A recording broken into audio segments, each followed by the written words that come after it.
इसमें दो तीन टर्म्स और आएंगी. पहले वाटर इक्विवेलेंट. स्पेसिफिक हीट को पहले कैसे डिफाइन किया था? एनर्जी रिक्वायर्ड टू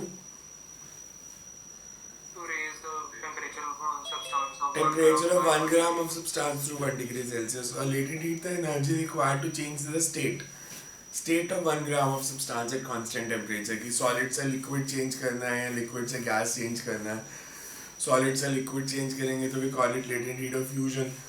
liquid से gas करेंगे तो latent heat of vaporization. और अगर direct solid से gas कर देंगे तो sublimation. So latent heat के बाद जो next इसमें हमारे पास topic आता है that is called water equivalent.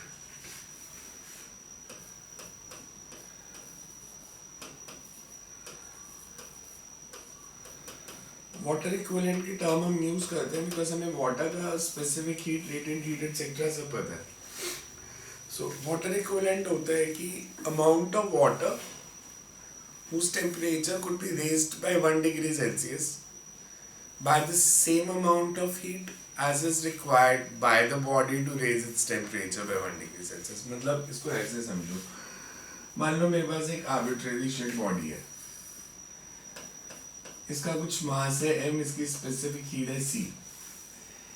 अगर मेरे को इसका टेम्परेचर 1 डिग्री सेल्सियस बढ़ाना है तो एनर्जी रिक्वायर्ड कितनी होगी? मेरे को अगर इसका टेम्परेचर 1 डिग्री सेल्सियस बढ़ाना है तो एनर्जी रिक्वायर्ड क्या होगी? Q is equals to mc delta theta formula होता है. सो mc वाटर इक्विवेलेंट होता है इस एनर्जी से जिससे बॉडी का टेम्परेचर 1 डिग्री सेल्सियस बढ़ा है. हम कितने पानी का टेम्परेचर 1 डिग्री सेल्सियस बढ़ा सकते हैं? मतलब यही हीट अगर हमें कंटेनर में पानी है इसको दें तो कितने पानी का टेम्परेचर 1 डिग्री सेल्सियस बढ़ सकता है इससे? इसका बेनिफिट क्या होगा न्यूमेरिकल्स में? बिकॉज हमें हर चीज़ की स्पेसिफिक हीट नहीं पता होती. हर चीज़ की स्पेसिफिक हीट नहीं पता तो वो कह देते हैं हमारे पास एक कॉपर कंटेनर है जिसका वाटर इक्विवेलेंट 10 ग्राम है. मतलब कॉपर कंटेनर का टेम्परेचर 1 डिग्री सेल्सियस बढ़ाने के लिए उतनी एनर्जी चाहिए जितनी पानी का 10 ग्राम पानी का टेम्परेचर 1 डिग्री सेल्सियस बढ़ाने के लिए चाहिए. तो वाटर की स्पेसिफिक हीट हमें पता है, हमें दे दिया container is equivalent to 10 gram of water. तो हम कंटेनर को जो एनर्जी ऐड करनी है रिमूव करनी है हम उसको वाटर मान के कर लेंगे. उसको 10 ग्राम वाटर मान लिया फिर उसको सॉल्व कर लिया. समझ में आया कंसेप्ट क्या है? क्लियर है? बिकॉज ये न्यूमेरिकल्स में यूज होगा वाटर इक्विवेलेंट का concept. So we can say that water equivalent is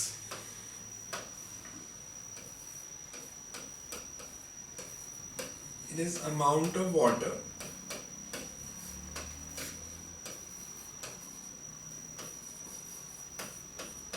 whose temperature could be raised by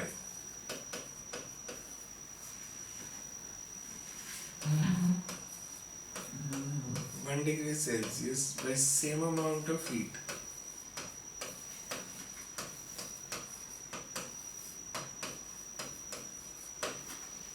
as is required by body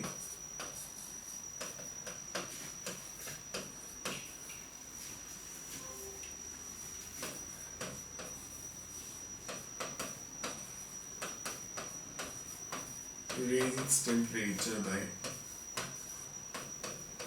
1 degree Celsius. Units क्या होने चाहिए इसके पे? इसके यूनिट्स क्या होने चाहिए?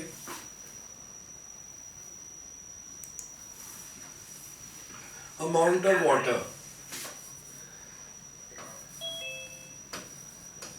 सो नॉर्मली ग्राम्स को हम यूज करते हैं commonly.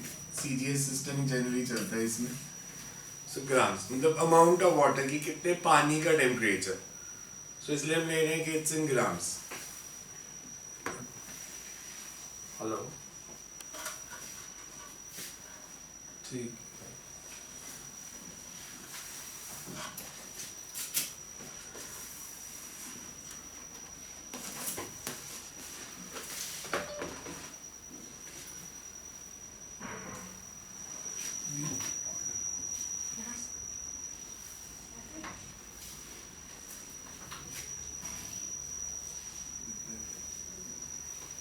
So you can write अब वाटर इक्विवेलेंट का यूज हम न्यूमेरिकल्स में करेंगे ऐसे जिसकी डेफिनेशन कोई नहीं पूछेगा.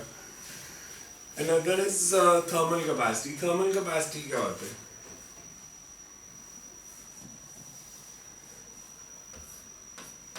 सर हाँ जी. सर इसके थोड़े न्यूमेरिकल करा दोगे आप आज?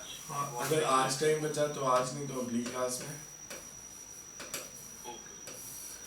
थर्मल कैपेसिटी असाइनमेंट के डाउट्स भी थे जो आपने भेजे. वो क्लास में पूछना है, क्लास से पहले या क्लास के बाद. थर्मल कैपेसिटी क्या होता है? थर्मल कैपेसिटी और sometimes it's also referred as heat capacity.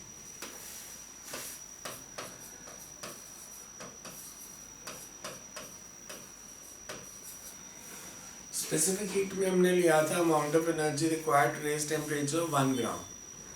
Heat capacity का मतलब है अगर मेरे को इस पेन की हीट कैपेसिटी निकालनी है तो इस पेन का टेम्परेचर 1 डिग्री सेल्सियस बढ़ाने के लिए कितनी एनर्जी चाहिए.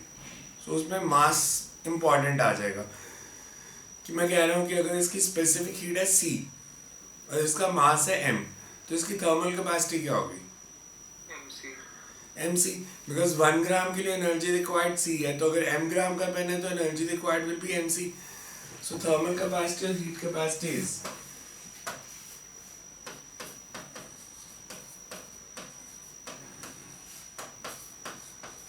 amount of energy required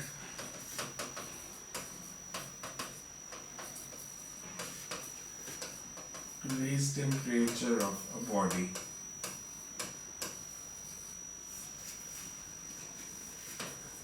by 1 degree Celsius. So we can say thermal capacity is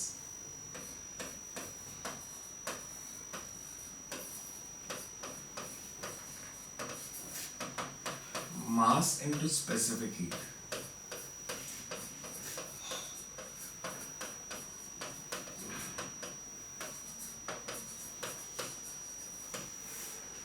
तो स्पेसिफिक हीट फिजिकल कंडीशंस पे डिपेंड करती है या नहीं करती?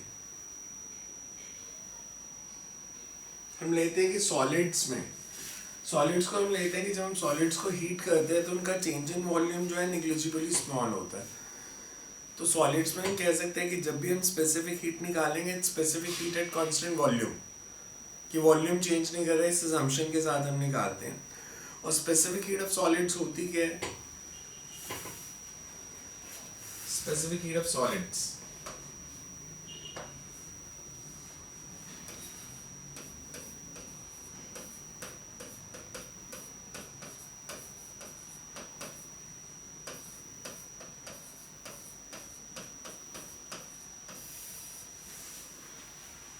नॉर्मली लेते हैं volume of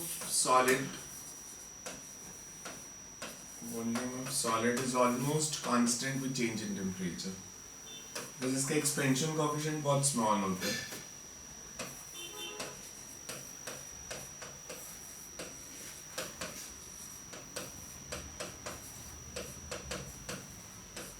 Volume of solid is almost constant with temperature, therefore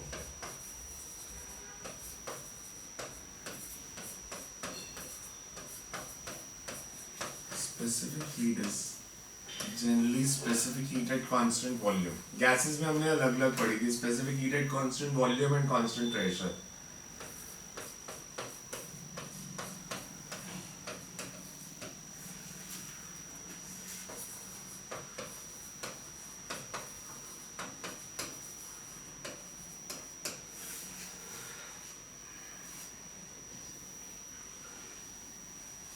अब अगर 1 मोल ऑफ सॉलिड है उसके लिए एनर्जी रिक्वायर्ड क्या होगी? 1 mole of solid molar specific heat, and molar specific heat will be molar mass into specific heat. तो solids में it was found कि स्पेसिफिक हीट जो होती है कि अगर हम स्मॉल टेम्परेचर पे लेते हैं, कि मैं इसे ग्राफ प्लॉट करूं,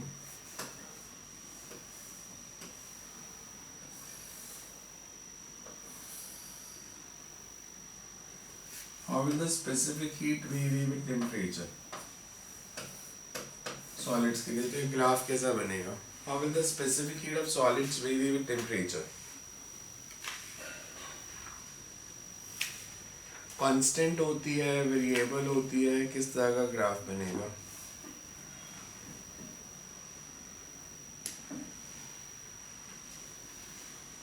कैसा ग्राफ होना चाहिए?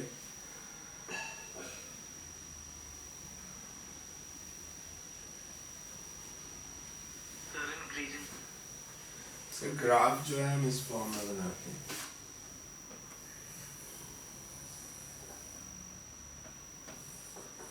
ये क्या शो कर रहा है? Initially specific heat, this molar specific heat.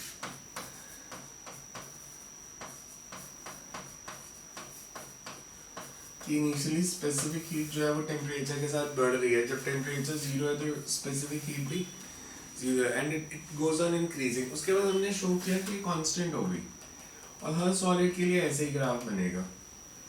और ये कांस्टेंट वैल्यू होती है 3R। फिर हम 25 ले लेते हैं कि 25 joules per mole per kelvin. सो ये कांस्टेंट हो जाती है। जिस टेम्परेचर पे कांस्टेंट हो जाएगी 3R के equal, this temperature is called Debye temperature. So हम लेंगे सॉलिड्स के लिए।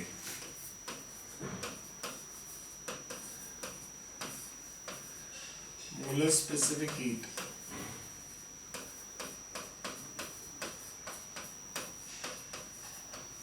increases with increase in temperature। Explain नहीं कर सकते बिकॉज इसकी एक्सप्लेनेशन क्लासिकल थ्योरी में नहीं आती कि ऐसा क्यों होता है कि हर सॉलिड्स की कांस्टेंट हो जाती है। This can be explain only using Planck's quantum theory. तो आपसे इसलिए रीजन कोई नहीं पूछेगा कि why specific heat becomes constant at high temperature, because वो क्वांटम मैकेनिकल एक्सप्लेनेशन आ जाएगी। बट आपको याद रखना पड़ेगा कि it's a constant. Molar specific heat of solids increases with increase in temperature.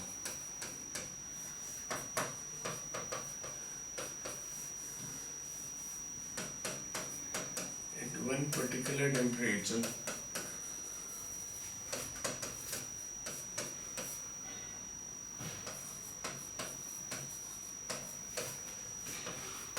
it becomes constant.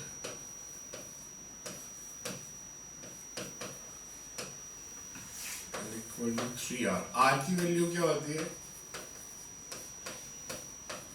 8.314 joules per mole per kelvin. So molar specific heat है कि कांस्टेंट हो जाती है।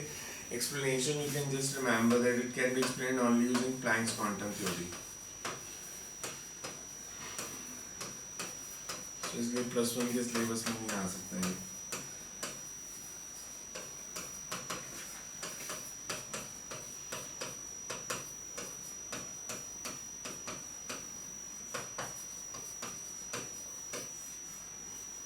बट अगर हम गैसेस की बात करें, गैसेस में दो स्पेसिफिक हीट हम लेते हैं, Cp and Cv। Cp is molar specific heat at constant pressure and this is molar specific heat at constant volume.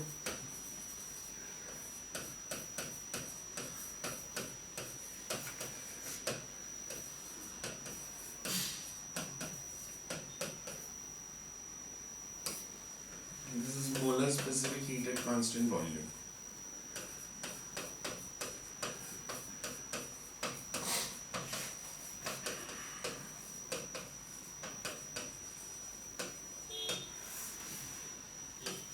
दोनों में से ज्यादा कौन सी होती है नॉर्मली?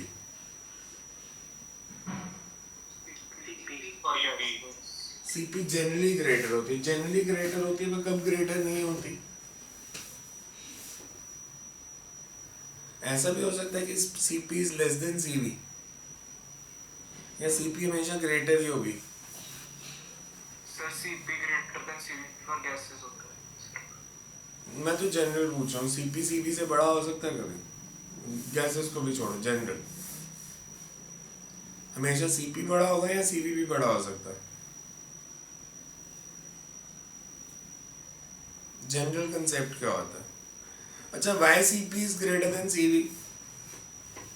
गैसेस के लिए बता दो चलो, why Cp is greater than Cv? Sir ये कांस्टेंट प्रेशर में दो तरह का वर्क डन भी होता है और हीट भी होती है, लेकिन जो वॉल्यूम के अंदर वर्क डन नहीं होता। बिकॉज अगर हम कांस्टेंट प्रेशर पे हीट देंगे तो heat energy is used for to purposes, changing the internal energy and doing work. Whereas अगर आप कांस्टेंट वॉल्यूम पे देते हैं तो energy is required only for changing the internal energy, हमें वर्क डन नहीं करना। तो सारी एनर्जी क्योंकि इंटरनल एनर्जी बढ़ाने में यूज हो रही है तो CV will always be less. अब किस केस में सीपी सीवी से कम होगा, इसी लॉजिक से सोचो ना। बिकॉज अगर आप कांस्टेंट प्रेशर पे आपने कहा कि कांस्टेंट प्रेशर पे आपने हीट किया तो जो आपने डीक्यू दिया है energy the, a part of it is used for changing internal energy and part for doing work। यहाँ पे सारी की सारी सिर्फ इंटरनल एनर्जी चेंज हो रही है बिकॉज इस केस में वर्क डन जीरो है अगर कांस्टेंट वॉल्यूम पे हीट करते हो तो इस लॉजिक से क्या रीजन लगेगा हमें, सीपी बड़ा है या सीवी बड़ा है। इसका एग्जांपल, इसका रीजन और इसका रीजन, तीनों केसेस कब होगा।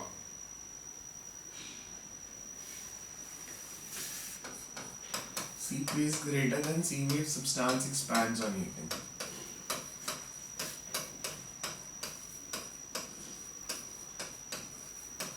हमारे पास फर्स्ट लॉ ऑफ थर्मोडायनेमिक्स क्या था, अगर एक्सपेंशन हो रही है तो dW पॉजिटिव है या नेगेटिव है। एक्सपेंशन में पॉजिटिव है। अगर dW पॉजिटिव है तो हम कह सकते हैं कि जो हीट एनर्जी है या du जो है, du इज इक्वल्स टू जो एनर्जी हमने दी है फॉर इंक्रीजिंग द टेम्परेचर वो कम हो गई, dq माइनस dW रहेगी। अगर ये dW नेगेटिव होता तो अगर कोई सब्सटेंस कॉन्ट्रैक्ट कर जाए हीट करने से तो if substance contract on heating फिर क्या होगा, dW नेगेटिव होगा तो यहाँ पे dW के अगर नेगेटिव वैल्यू करोगे तो du बढ़ जाएगा। Yes, sir. तो अगर सब्सटेंस कॉन्ट्रैक्ट करता है तो Cv बड़ा होता है।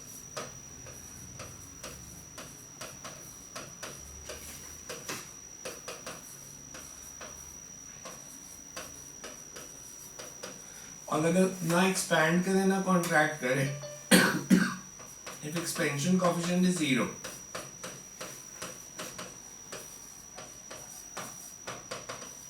तो Cp Cv इक्वल हो जाएंगे बिकॉज अगर वर्क डन हुआ ही नहीं तो अगर Cp Cv इक्वल है वो तब होंगे अगर वर्क डन नहीं कर रहे। अगर हम पॉजिटिव वर्क कर रहे हैं तो Cp Cv से बड़ा होता है, नेगेटिव वर्क हो रहा है तो Cp Cv से कम होता है। रह जाएगा याद ये कंसेप्ट। अब हमने स्पेसिफिक हीट का या मोलर स्पेसिफिक हीट गैस के लिए किसी भी सब्सटेंस की,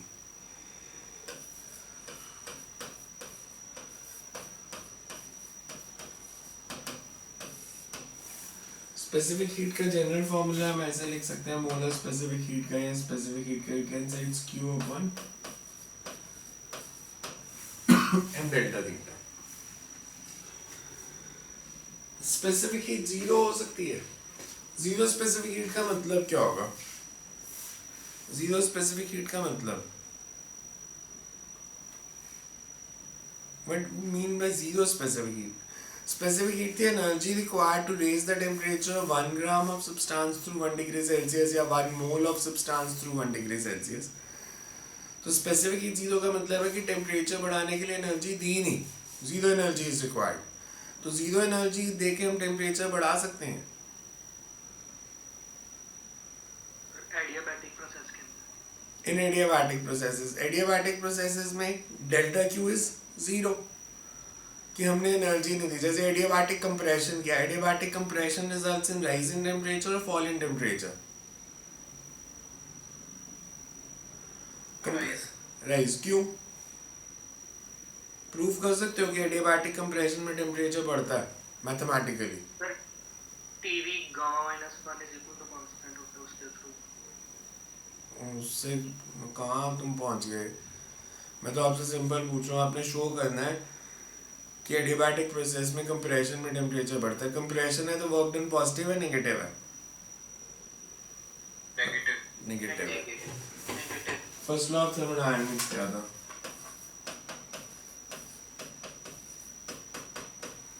एडियाबैटिक प्रोसेस है तो dq जीरो। dq जीरो का मतलब है du is minus of dw। अगर वर्क डन पॉजिटिव है तो change in internal energy, work done positive तो change in internal energy negative, मतलब टेम्परेचर फॉल करेगा। एक्सपेंशन में वर्क डन पॉजिटिव होता है, वर्क डन पॉजिटिव होता है तो change in internal energy negative है। कंप्रेशन में dw नेगेटिव है तो du पॉजिटिव है। So in adiabatic processes sir हाँ जी, सर एक बार दोबारा समझाओ। एडियाबैटिक प्रोसेस है तो एक्सपेंशन में dw क्या है, पॉजिटिव नेगेटिव? पॉजिटिव। तो du क्या होगा? du is equal to minus dw। Negative. Yes sir. तो नेगेटिव इंटरनल एनर्जी चेंज कब होता है? जब टेम्परेचर फॉल करे, टेम्परेचर फॉल करता तो मतलब कूलिंग। है। In yes. adiabatic processes, in compression,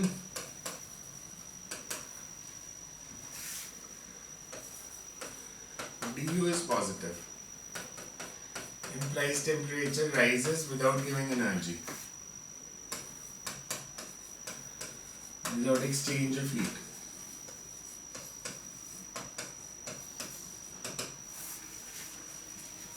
Implies C is equals to 0. Similarly,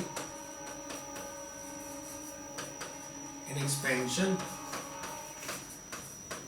adiabatic expansion, there is temperature falls without exchange of heat.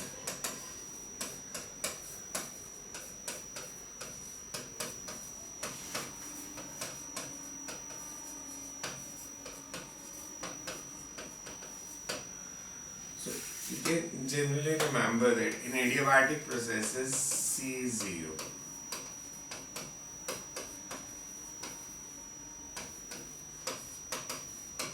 C infinity हो सकता है। Sir Isothermal process। Isothermal process क्यों? कोई example दे सकते हो जहाँ पे आइसोथर्मल प्रोसेस में C इंफिनिटी है? और फिजिकली क्यों है? मैथमेटिकली नहीं, फिजिकली क्यों है? मैथमेटिकली तो मैं कर दूंगा कि C is equals to Q by m delta theta, delta theta 0 है तो C इंफिनिटी है। ये तो मैथ्स हो गया। मैं आपसे पूछ रहा हूँ फिजिकली ऐसा कोई एग्जांपल जहाँ पे आइसोथर्मल प्रोसेस है और स्पेसिफिक हीट इनफाइनाइट है। इनफाइनाइट स्पेसिफिक हीट का मतलब क्या होता है?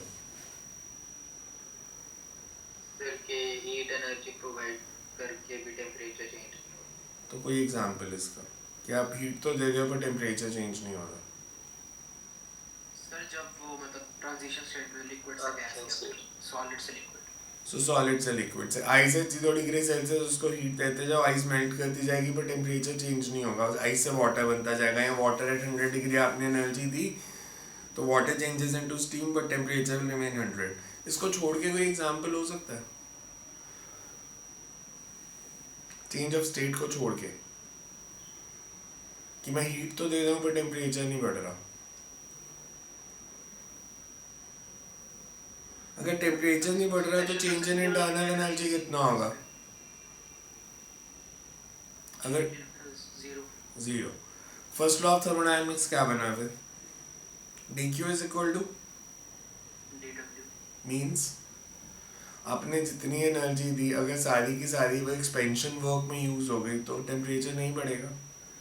इसलिए हमने लिया था isothermal processes should be slow और फास्ट। स्लो ताकि आप जो हीट एनर्जी दे रहे हो that is used for expansion, कि आप धीरे धीरे हीट देते जो कंडक्टिंग वॉल्स रख लो so that temperature will not rise. So isothermal processes में एनर्जी देते हो पर टेम्परेचर नहीं बढ़ता, इसलिए हम लेते हैं कि specific heat is infinite for isothermal processes. इतना समझ में आया सारी टर्म्स? स्पेसिफिक हीट क्या होता है, मोलर स्पेसिफिक हीट क्या होता है, वाटर इक्विवेलेंट क्या होता है, थर्मल कैपेसिटी क्या होती है, इतना समझ आया? Next is Yes, sir. law of mixtures.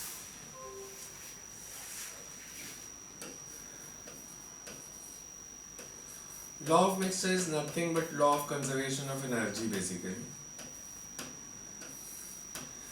कि अगर मेरे पास एक दो या तीन सिस्टम थर्मल कांटेक्ट में है और उनका टेम्परेचर अलग अलग है, मान लो मेरे पास ऐसे तीन अलग अलग थर्मोडायनामिक सिस्टम है, अलग अलग मटेरियल से बने हैं, इसका मास है m1, specific heat c1, temperature θ1, इसका मास m3, specific heat c3, temperature θ3। मैं कुछ भी ले सकता हूँ, कंडीशन मैंने लिया θ1 ज्यादा है और θ3 सबसे कम है। मैं अगर इनको थर्मल कांटेक्ट में लेके आता हूँ तो जनरल कंसेप्ट होता है कि heat energy transfer takes place from high temperature to low temperature. अगर हीट एनर्जी हाई से लो टेम्परेचर जाएगी, मैंने तीन बॉडीज को कांटेक्ट में रखा, तो जिसका टेम्परेचर सबसे ज्यादा उसका टेम्परेचर राइज करेगा या फॉल करेगा? फॉल। और जिसका सबसे कम है उसका बढ़ेगा। हमें बीच वाली इस बॉडी का नहीं पता कि इसका टेम्परेचर राइज करेगा या फॉल करेगा। अब कुछ भी ले लो, आंसर सेम ही आना है फाइनल टेम्परेचर के हिसाब से, कि हमने इन तीनों को ज्वाइन कर दिया, इनलेट फाइनल टेम्परेचर भी, let final temperature when they are placed in contact.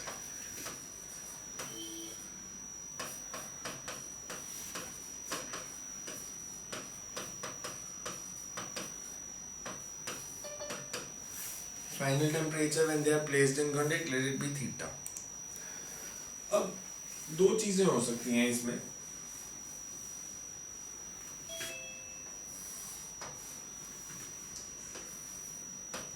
जो थीटा है वो θ1 से ज्यादा होगा या कम होगा फाइनल टेम्परेचर? कम होगा। θ1 से कम होगा, θ3 से ज्यादा होगा।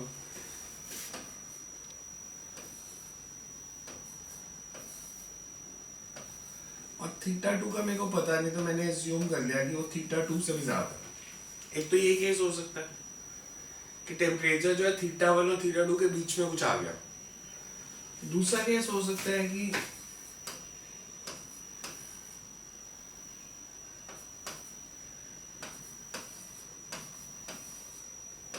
इसका मतलब क्या बना,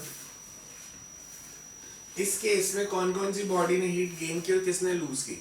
अगर फाइनल टेम्परेचर θ1 और θ2 के बीच में है, यहाँ पे फर्स्ट ने लूज की, फर्स्ट तो हाई टेम्परेचर पे है ना, फर्स्ट ने लूज की और सेकंड और थर्ड ने गेन की। इस केस में अगर यहाँ टेम्परेचर आता है तो फर्स्ट और सेकंड ने लूज की और थर्ड ने गेन की। ठीक है, इतना क्लियर है सबको? अब अगर मैं इसमें फर्स्ट केस लेता हूँ, ये वाला केस, तो मैं कह सकता हूँ heat lost by first, conservation of energy,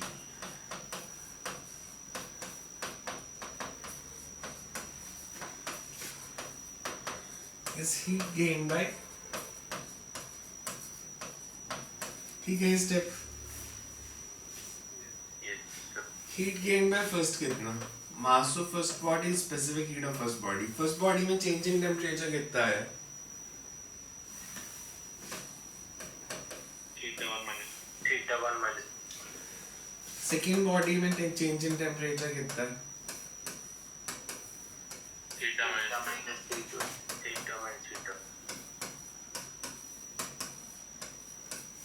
ये इक्वेशन बनी। इधर इक्वेशन बनाए तो फर्स्ट और सेकंड ने हीट लूज की,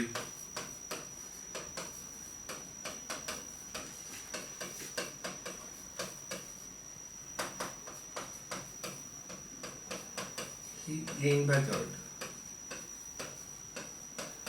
इधर इक्वेशन बनेगी heat lost by first and second.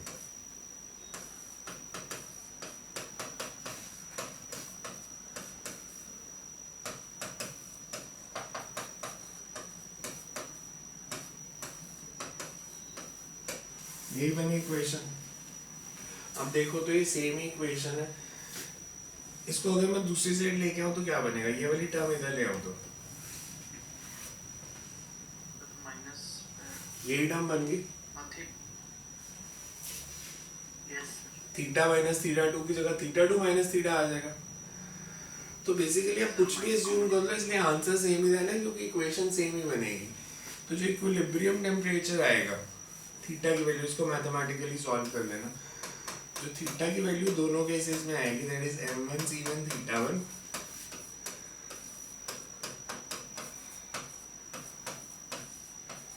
Upon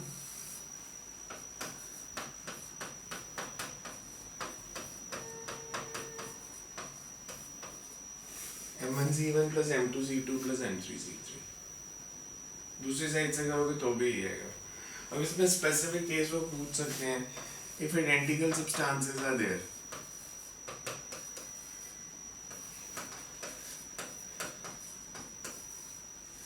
तो मतलब अगर C1 C2 और C3 इक्वल है, सेम मटेरियल के बने हैं, तो फिर इक्वेशन क्या बन जाएगी,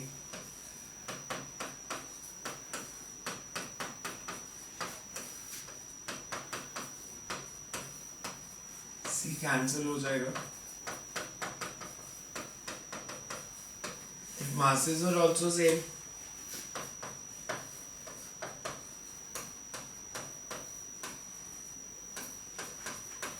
फिर थीटा क्या होगा,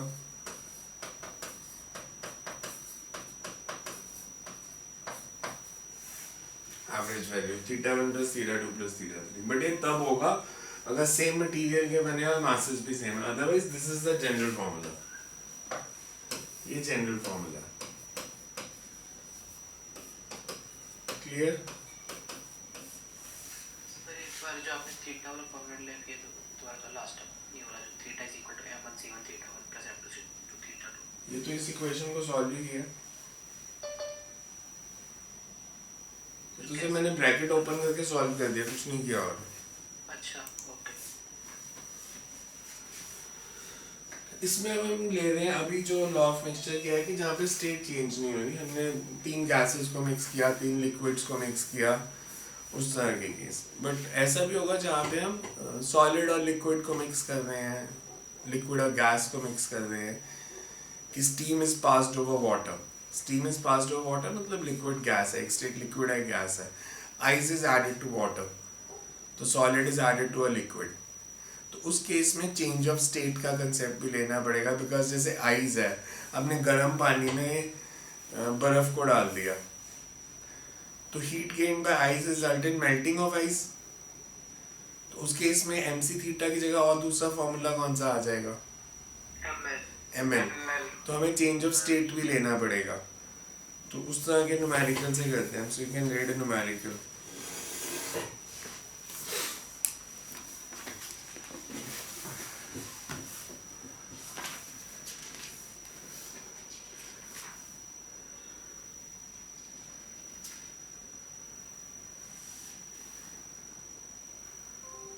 So you can write water of mass 75 gram, water of mass 75 gram at 100 degrees Celsius is added to ice.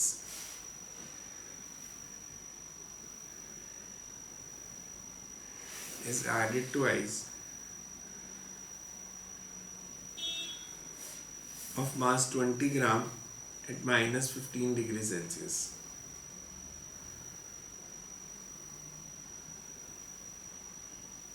Find the resulting temperature.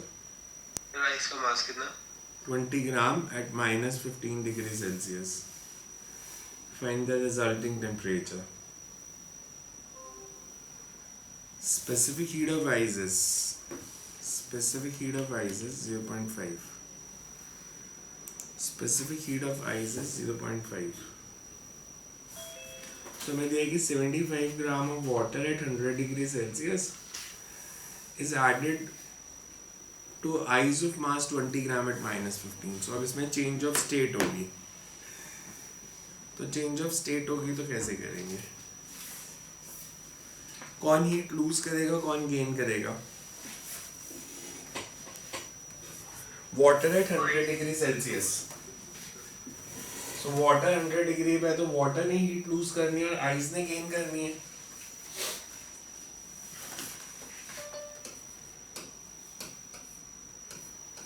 तो we can say heat lost by water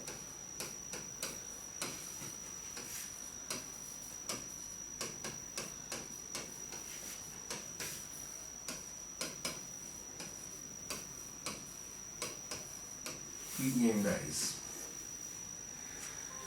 हम water का temperature दिया है 75 gram water है 100 degree Celsius पे।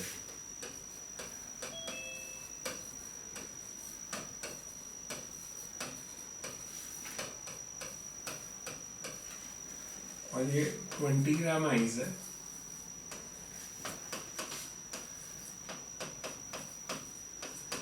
-15 degree Celsius. अगर मैं ice को हीट देता हूँ, वाटर से आइस में हीट जाती है तो आइस मेल्ट होना शुरू हो जाएगी या पहले उसका टेम्परेचर 0 तक कम होगा फिर मेल्ट होगी?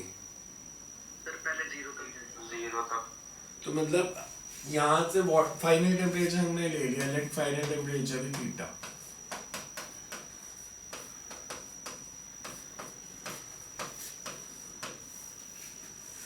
लेट फाइनल टेम्परेचर भी थीटा। तो heat lost by water is 75। Specific heat of water क्या होती है? 1। या पहले एक बार फॉर्मूला लिख लो फिर लिख देते हैं, वैल्यूज पुट कर देते हैं। You can say mass of water into specific heat of water into change in temperature. Change in temperature is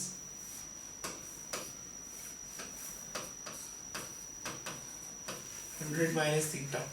अगर फाइनल टेम्परेचर थीटा एज्यूम किया,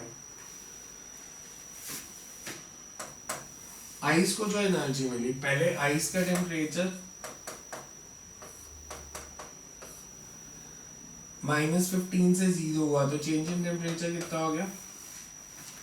15। फिर आइस मेल्ट की। आइस को मेल्ट करने के लिए कितनी एनर्जी चाहिए? ml। और फिर जो आइस मेल्ट होगी उसका टेम्परेचर बढ़ा थीटा तक गया। ये इक्वेशन बनेगी। देखो ध्यान से, वाटर के लिए कुछ नहीं हुआ, वाटर ने सिर्फ अपनी टेम्परेचर फॉल किया है 100 से थीटा तक। आइस पहले -15 से 0 तक आई, फिर आइस मेल्ट की, फिर जो पानी बना उसका टेम्परेचर थीटा तक बढ़ा। यही है इक्वेशन। देखो क्लियर है सबको? Excuse me sir. हाँ जी। सर जो लास्ट में MIC थीटा है सर, C वाटर का आएगा। ये कौन सा थीटा है? ये थीटा क्या है? एनर्जी रिक्वायर्ड टू, ये किसका फॉर्मूला लिखा है? Energy required to raise temperature of ice.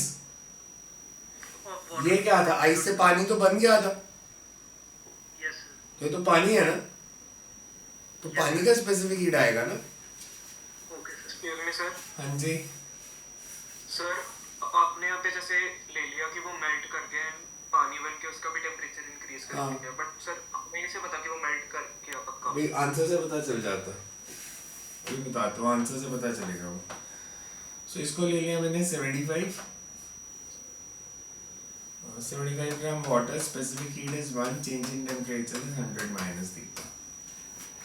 Mass of ice is 20, specific heat is 0.5, change in temperature is 15. Mass of ice is 20, specific heat is 80, mass of ice is 20, specific heat is 1, change in temperature is theta. ये equation बन रही है। So this is 7500 minus 75 theta. 10 into 15, 150 plus 1600 plus 20 theta. Get 95 theta is equals to 7500 minus theta कितना आ गया? Sir आपने 0.5 के Specific heat of ice दिया ना क्वेश्चन में, यही बन रहा है ना। देखना कितना आ रहा है अप्रोक्सीमेटली बुक में जो आंसर दिया दैट इज 60.5। अब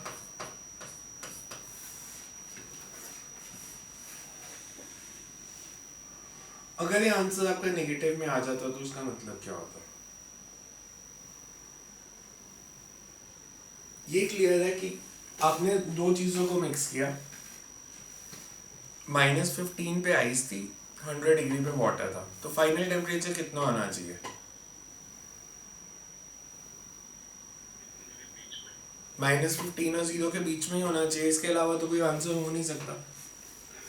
अगर आपका आंसर -15 से कम आता है या 100 से भी ज्यादा हो जाता है तो दैट मीन्स हमारी कैलकुलेशन गलत है, हमने कुछ इसमें गड़बड़ कर दी। बिकॉज कई बार ये होगा कि आपने हीट दी, पानी का टेम्परेचर 0 तक आ गया, तो आइस पूरी मेल्ट ही नहीं की उतनी एनर्जी से। बिकॉज पानी, अगर मैं इसमें पूछूं मैक्सिमम एनर्जी कितनी दे सकता है, पानी मैक्सिमम एनर्जी कितनी प्रोवाइड कर सकता है?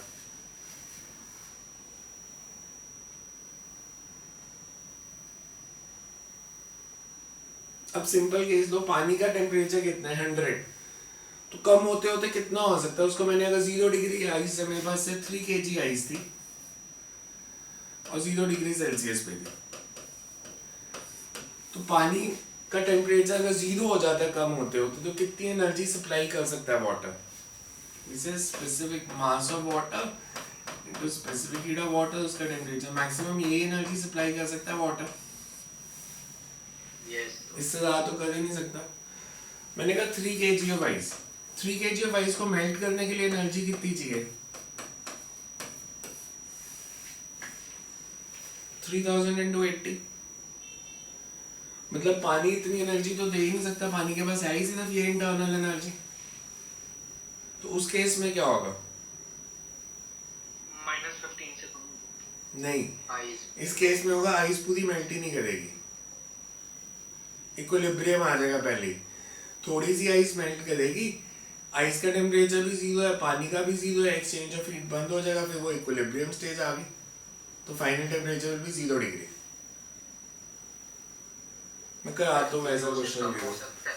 क्या सर फाइनल टेम्परेचर इस केस में 0 ही होएगा कि उससे कम भी हो सकता है? 0 से कम भी हो सकता है। अगर आपने पानी आइस बहुत सारी ले ली है, आइस बहुत सारी मतलब पूरे पहाड़ के ऊपर आपने, बर्फ के पहाड़ के ऊपर आपने थोड़ा सा पानी गिरा दिया, तो उस केस में आइस तो 0 पे भी नहीं आ पाएगी, बिकॉज ये एनर्जी अगर ज्यादा हुई तो। सर जैसे अगर ये भी 7500 से ज्यादा होती ये वैल्यू, तो मतलब सारी आइस का टेम्परेचर 15 से 0 आ ही नहीं सकता, -15 से 0। No sir. सर अगर मतलब कि पानी अगर हमने डाला तो ऐसा भी तो हो सकता है कि वो पानी की स्टेट चेंज हो गई, वो आइस बन जाए, पानी आइस बन जाए। आइस का टेम्परेचर कितना है अभी? मैंने इस केस में कितना लिया है? -0 डिग्री। 0, तो फाइनल तो 0 से 100 के बीच में ही होगा ना, 0 से कम तो जा नहीं सकता, क्योंकि आइस भी 0 पे लिया है इस केस में। मतलब वैसे सर पानी से आइस बन सकता है? बन सकता है अगर ये टेम्परेचर, आपने अगर वीडियोस देखे कभी साइबेरिया में, आप पानी को फेंकते हो आइस बन जाता है, बॉइलिंग वाटर को हवा में उछालो नीचे पहुंचने से पहले ही आइस बन जाता है। फिर हमें फिर से वहाँ पे ml लेना पड़ेगा कि हम वहाँ पे डायरेक्ट उस केस में हम लेंगे हीट लॉस्ट बाय वाटर, तो वाटर ने कितनी हीट लूज की? mc theta plus ml।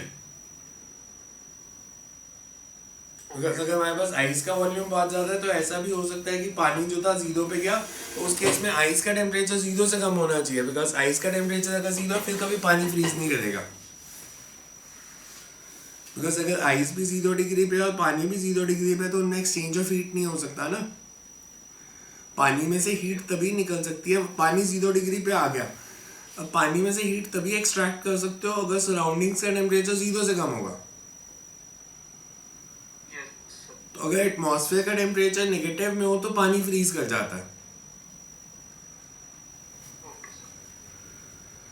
Next right.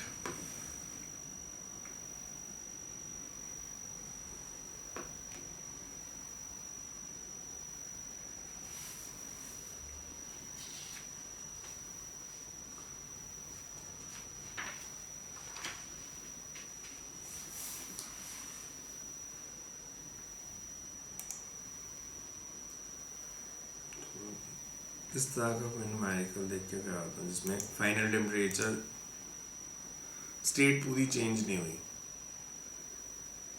Let me find some numerical.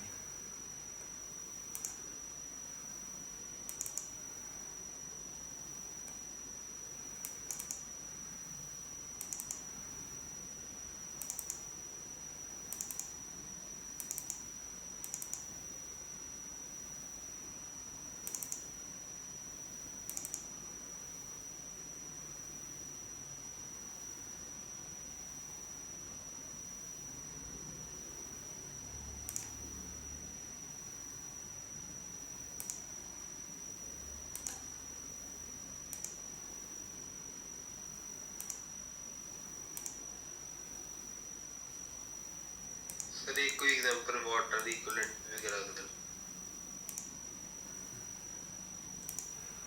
Water equivalent तो सिर्फ मास ही ऐड करना होता है.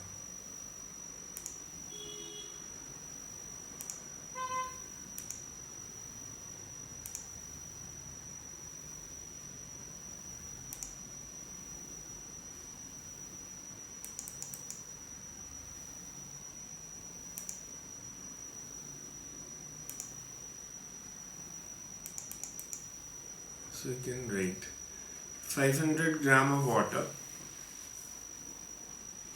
at 80 degrees Celsius.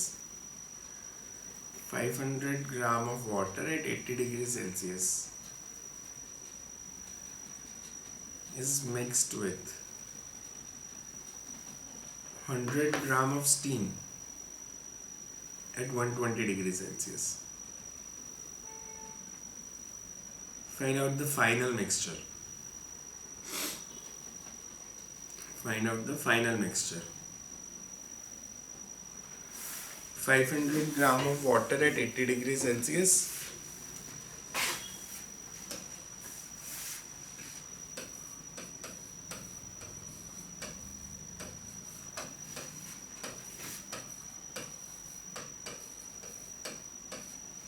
And it's mixed with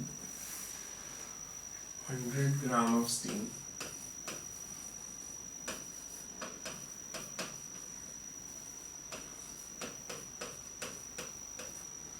At 120 degrees Celsius. अच्छा इसमें कौन हीट गेन करेगा कौन लूज? हाई टेम्परेचर किसका है? तो heat lost bye steam is heat gain by water. पहले ये देखो ये 500 ग्राम पानी है और ये 100 ग्राम स्टीम है 120 पे. तो फाइनल टेम्परेचर किसके बीच में होना चाहिए? 80 to 120. 80 to 120 के बीच में. तो we can say heat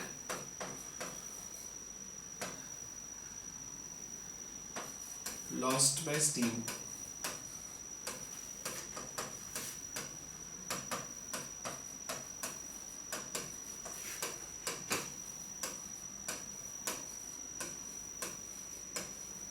heat gained by water.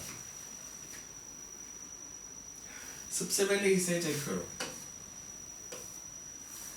इसका टेम्परेचर अगर 120 से 100 तक आता है तो एनर्जी कितनी दे सकती है? अगर स्टीम का टेम्परेचर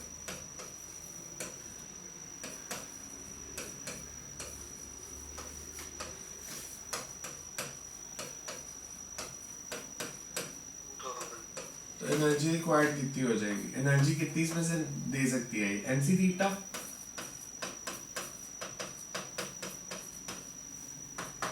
यही बना फॉर्मूला. 1000 यूनिट्स कौन से? कैलोरीज. इस पानी का टेम्परेचर 80 से 100 करना है तो एनर्जी रिक्वायर्ड कितनी है?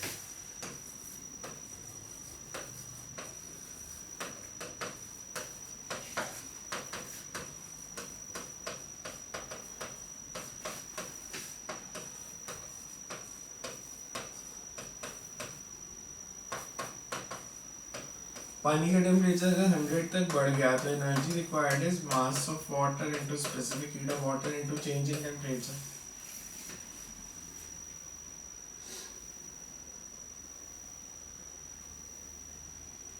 यही बनेगा फॉर्मूला. Yes sir. तो एनर्जी रिक्वायर्ड कितनी?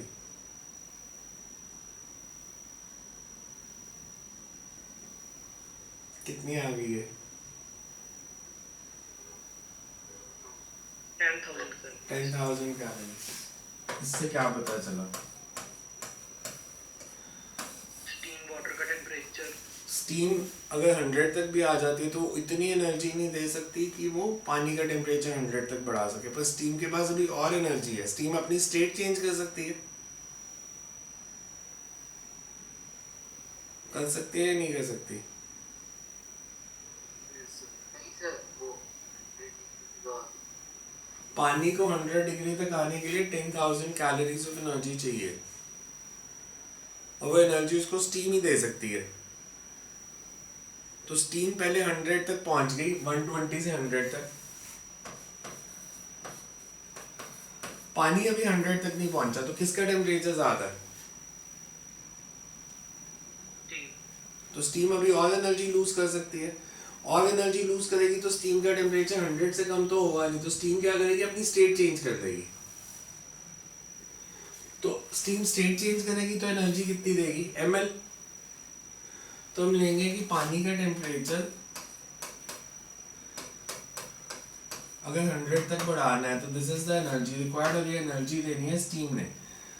और स्टीम के पास जो एनर्जी है that is 100 into 0.5 into 20 plus it can change its state, और latent heat of vaporization is 540. So 10,000 minus 1,000 ms कितना आ गया?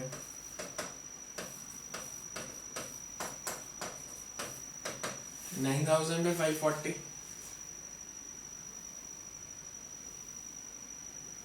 ये है ना? देख लेना ध्यान से, कुछ गड़बड़ ना हो। सर स्टीम लिक्विड से सॉलिड में, लिक्विड से स्टीम गैस गैस से लिक्विड बनेगी। Okay sir.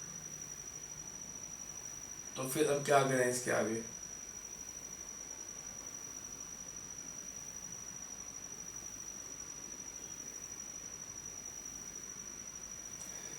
ये देखो, ये कैलकुलेशन समझ में आ रही है? यहाँ तक समझ में आया पहले सबको? Yes sir. ध्यान से देख लो।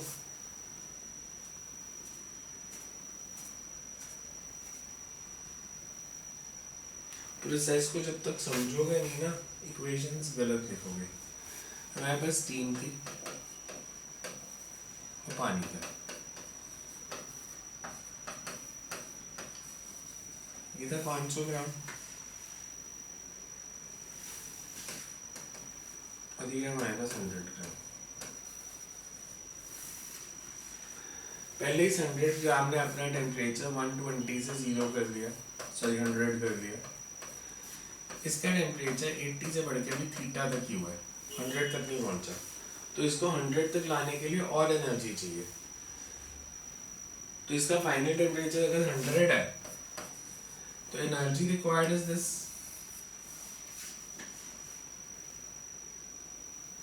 ये कौन सी एनर्जी है?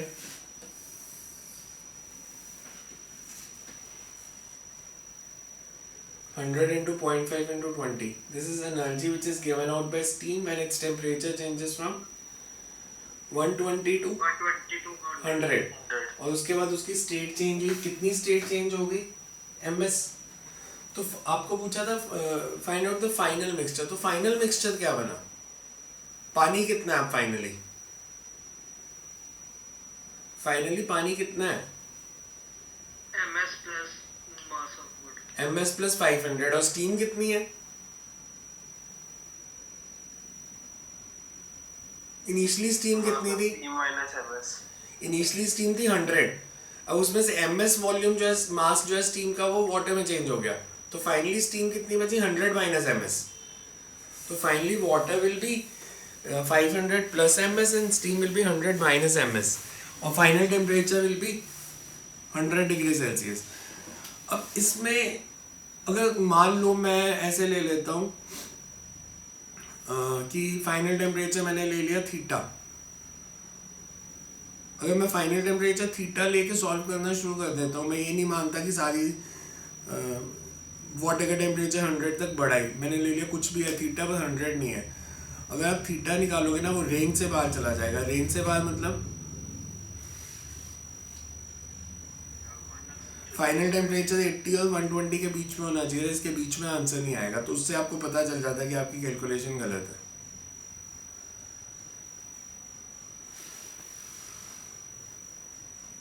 नेक्स्ट राइट एक और लिखो इसका क्वेश्चन। सर वो थीटा रेंज में क्यों नहीं आता, एक बारी बताना। बिकॉज हो सकता है आपने एज्यूम कर लिया कि सारी स्टीम जो है वाटर में चेंज होगी, पर सारी स्टीम वाटर में चेंज ही नहीं हुई होगी। तो आपने खुद से एज्यूम किया कि अगर सारी स्टीम ही वाटर में चेंज होगी तो आपका आंसर गलत आएगा फिर उस केस में। ठीक है।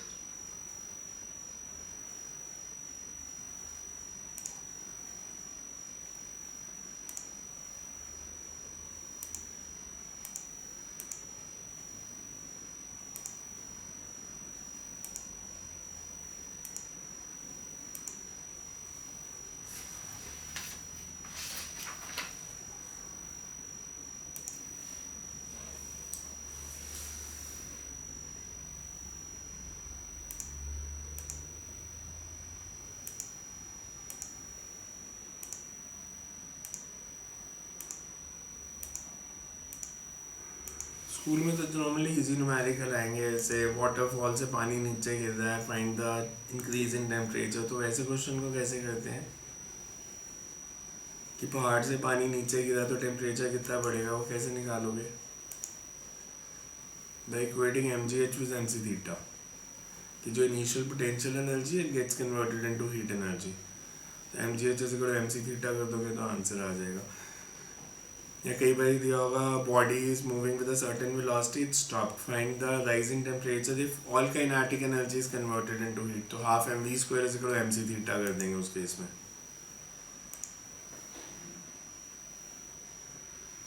You can write a numerical. Steam at 100 degrees Celsius. Steam at 100 degrees Celsius is passed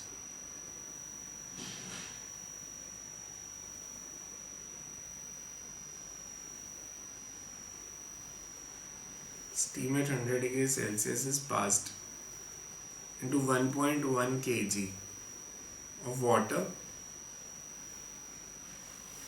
contained in a calorimeter of water equivalent 0.02 kg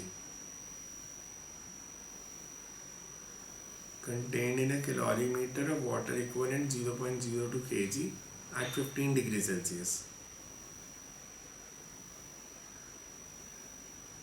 till the temperature of एक बार थोड़ा रिपीट कर दो।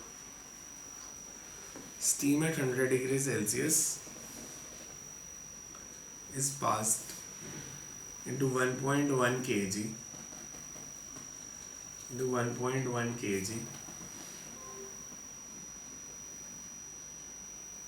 Yes sir.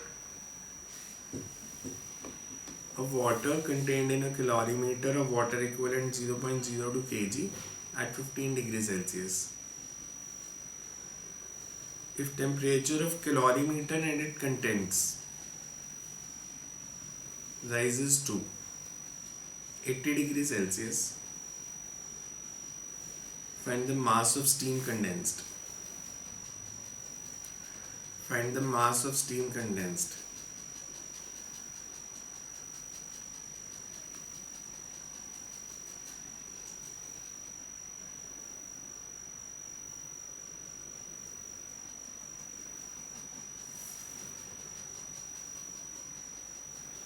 Find the mass of steam condensed.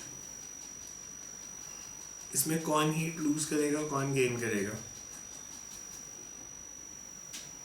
Heat lost by steam is heat gained by water and its contents. So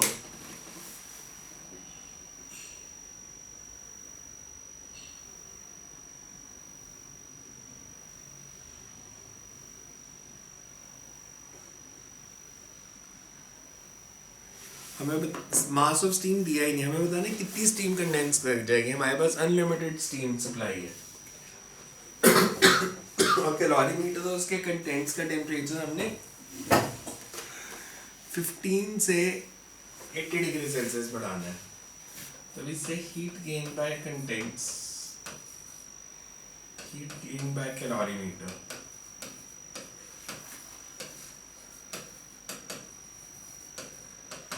is heat lost by steam.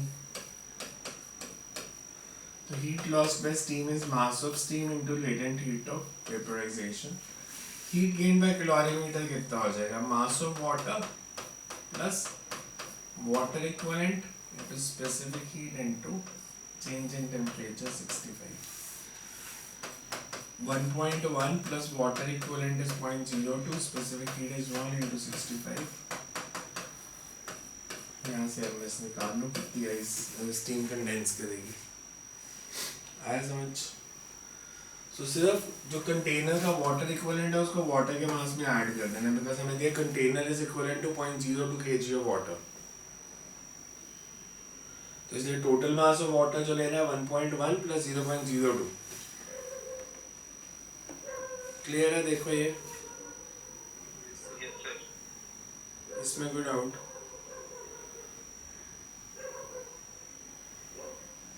So next time करते हैं, फिर ये करके देखना है। इसके क्वेश्चन सेंड कर दूंगा मैं, कल करते हैं इसके आगे।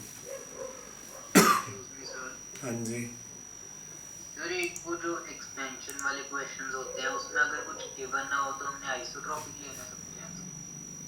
आइसोट्रॉपिक मतलब अगर दिया नहीं है कि एनिसोट्रॉपिक है, एनिसोट्रॉपिक से एडवांस में आएगा और कहीं नहीं आएगा, तो सारे आइसोट्रॉपिक होंगे बिकॉज वो ऐसे सिंपल सी असाइनमेंट ही है।